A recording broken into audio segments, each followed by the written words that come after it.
So we think this is a good way to begin the new year, to let it really be new and not drag so much of last year into this year.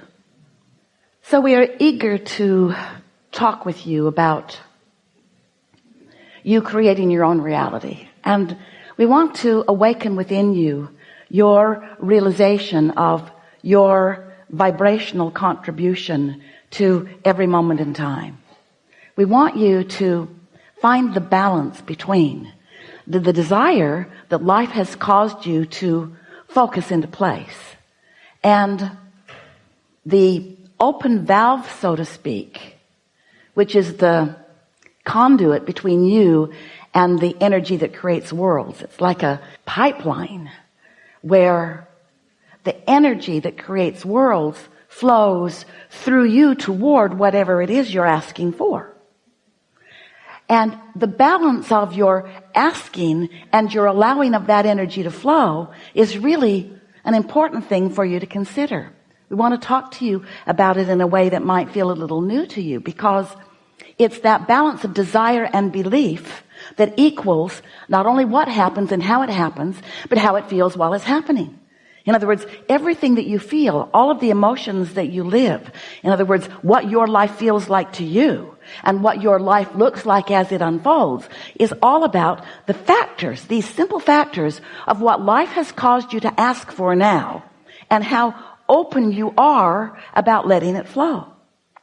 So always when Esther has a new experience, we use the analogies of her life because they are so pertinent to her and usually to you as well.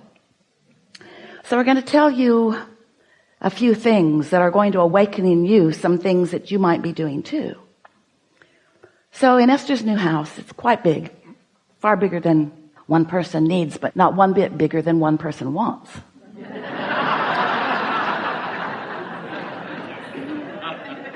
So here it is, and now it's the day that a photography company is coming to take a picture of the award-winning pool.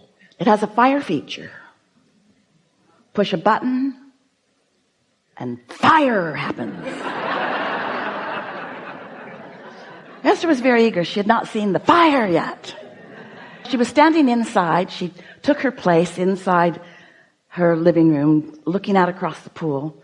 And when the fire came on, it was beautiful, but it made a sound in the attic. A sort of howling sound. Well, when something howls, there's usually something wrong. So she went outside and she said, might want to turn that off. I think the house is going to blow up. I don't know what's happening, but maybe somebody wants to go up in the attic and see. So someone went up in the attic and the gas line was straining. It was obvious. Well, that was not pleasing. And so the contractor came, a lot of people came, and began speculating what was going on. But the general consensus was there was not enough gas going to that fire feature. It wanted more than the pipeline could provide. So it was asking for more. So Esther is just thinking, you guys are stupid. You should have thought that through. There are calculations. This many things needs this much gas, and those pipelines need to be this big, and so forth. She tried to be nice, and mostly was, as they explained to her, there were only a few interior walls that would have to be removed. And Esther explained to them there were going to be no interior walls removed. Tear out the outside of the house, but don't mess with the inside of the house. And then she decided to just cool her jets, because she could feel that she was going off the deep end and that no good was going to come from her involvement in this. And now it's right before the holidays. Nobody wants to do anything anyway. And so Esther just decides to chill and let the universe take care of it. Those were her empty, hollow words that she was speaking to them. So then she's enjoying her house. Everything else works as long as she doesn't turn on the fire. or the pool heater, or the outside fireplace. Just a few things. Everything inside is working. So then the next day, or the day after the next day, she's standing in her living room and she has really a strong impulse to step out into the front yard. And as she does, she hears a strange sound, not so different from the sound that she'd heard before, except it's outside rather than inside. And so she stood there and realized that it had something to do with the sprinkling system, the underground system. She stood there long enough that that zone turned off, and when the zone turned off, the sound went away. It wasn't a sound of water running. It was a sound of something straining. It was a sound of something odd. It was a sound of something going wrong. So she called and left a message and then didn't worry about it. It's winter. Nothing really needs water out there anyway. Something to think about later, though. And then a day or two later, a man came to teach her pool school. He's going to show her how all the buttons work, and he's a lovely man, and she learned about her new swimming pool.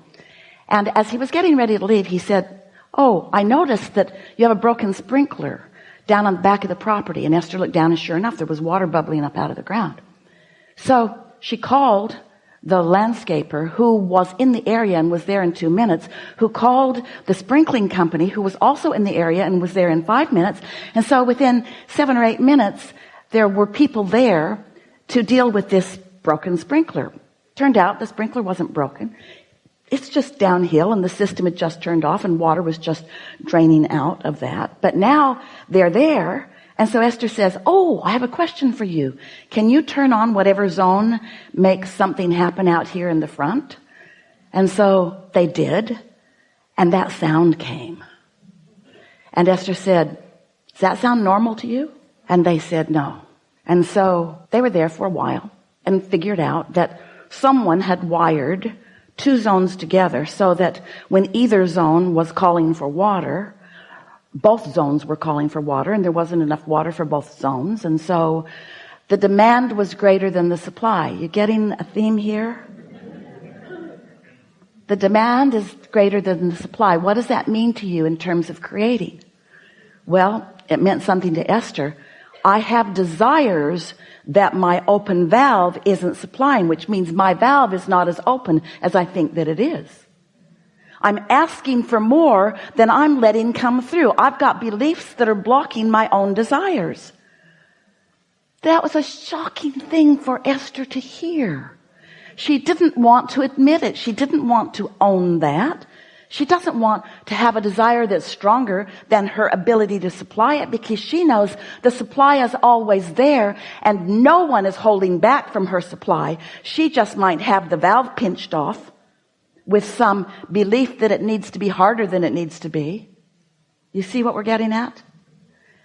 And so that really is a wonderful way to understand creation, because when you ask, it's given every single time. The question is, are you letting what's being given in? Or do you have beliefs that have got it choked off in some way?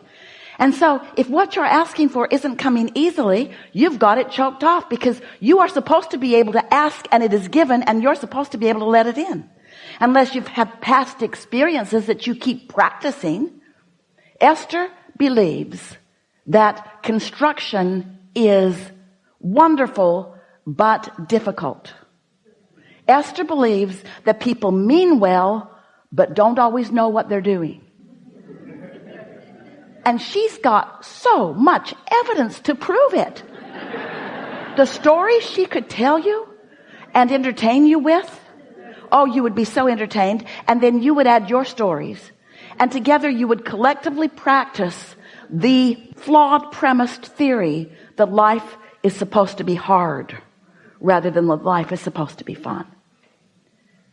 Esther's been practicing justifying the goodness that comes to her through her hard work longer than is good for her. And you are too. We just wanted to begin this gathering with this powerful and always true premise.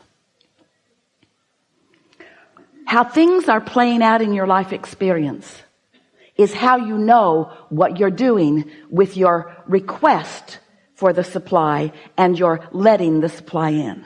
You can tell by two ways how you're doing creationally or vibrationally. You can tell by the way you feel, which you sort of get used to feeling the way you feel so you don't know you're even feeling it. When you feel valiant, what's that emotion? Valiant. What is it? Is that a positive emotion or a negative emotion? Really? That's you against the world? Really? That's positive? Oh yeah, I can wrestle you to the ground and kill you. One day Esther decided to move the rods in her closet that were not placed the way she'd asked them to be placed. Oh, it was a weekend. No one was around. She literally took a rod out of the place with great struggle because it was really tight in there and just a smidge too long to go back in easily. So she put it upside down and hammered both ends of the pipe until it was just short enough that it would fit back into place. There. And then she thought, oh, I might be banging it into place. Could have just waited. A nice strong man would have come and done that for me in 2 days. Except I wanted to do it today because I wanted him to be wrong. Told him it was too long. All 27 of them. Told him it was too long. But they know better. So we're sort of throwing Esther under the bus here a little bit, along with all of the rest of you, because we want you and Esther to give up your need to justify the good that comes to you through struggle. And when you give that up, then you will bring less struggle forward. And when you bring less struggle forward, you'll be cleaner in your now. And when you're cleaner in your now, then things will unfold more easily for you. And so today, let's just talk about your desire, which is your demand. And we mean that in the nicest way. Your request from the universe for universal energies, the energy that creates worlds, to flow through you toward whatever you want. That's the deal you made when you came. You said, I'll go. Life will cause me to know what I'm asking for. And when I ask, Source will provide everything that is required for the accomplishment of what life has caused me to know that I want. That's how it is. And then there's one more little thing. In other words, that's step one. And that's step two. You ask, Source supplies. Then there's step three. You got to be soft about your expectation of things working out for you. You've got to give up the struggle. You've got to stop trying to prove your worthiness. You've got to stop comparing yourself to any others. You've got to let the competitive feeling go. You've got to accept your blessedness and just let proof of your blessedness flow to you and through you with ease and flow. And much of the world is not going to understand how blessed you are, because they're going to be standing in a place of not feeling quite so blessed. And people who don't feel blessed resent those who appear to be. But just because they haven't figured out how to get their valve opened doesn't mean you should pinch yours off so that they feel better.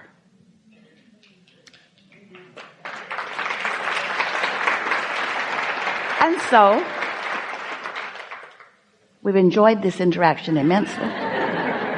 We're eager to talk with you about whatever it is you want to talk about.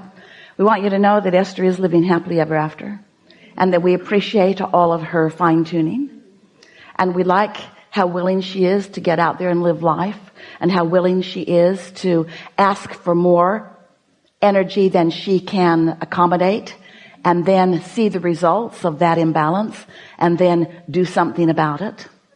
That's the dance that you're all playing. It's the balance between desire and belief, desire and belief, desire and expectation, asking for it and letting it flow. What do you want to talk about? Some things? Oh, we're going to have a really good day.